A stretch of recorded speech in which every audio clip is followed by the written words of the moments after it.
भले ही विज्ञान ईश्वर में विश्वास नहीं करता हो, पर महान वैज्ञानिक न्यूटन तो मानते थे कि इस ब्रह्मांड का कोई ना कोई रचनाकार है। न्यूटन का एक मित्र एक दिन न्यूटन को देखने आया। न्यूटन ने इस दौरान सौरमंडल का एक अच्छा मजेदार मॉडल बनाया। दोस्त मॉडल को देख रहा था और न्यूटन उसके बगल में बैठकर कुछ लिख रहा था। उस दोस्त ने सौरमंडल के इस मॉडल का हैंडल घुमाया और ब्रह्मांड घूमने लगा। सभी ग्रह एक दूसरे से सही दूरी पर अपनी अपनी कक्षाओं में घूम रहे थे।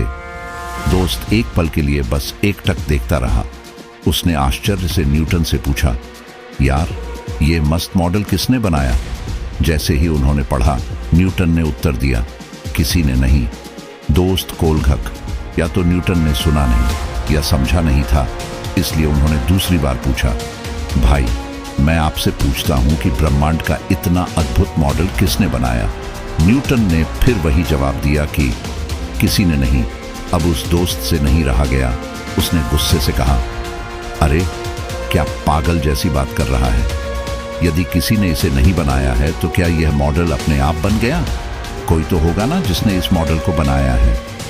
दोस्त, जो ईश्वर में विश्वास नहीं करता था और मानता था कि ब्रह्मांड मात्र एक विस्फोट से बना है, न्यूटन ने उससे कहा कि अगर आपको इस बात का पक्का विश्वास है कि इस खिलौने से मशीन का भी कोई निर्माता है तो इस वास्तविक विराट ब्रह्मांड का भी कोई निर्माता होगा।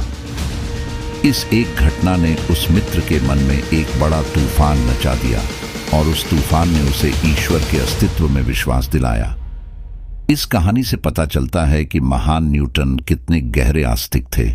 धन्यवाद।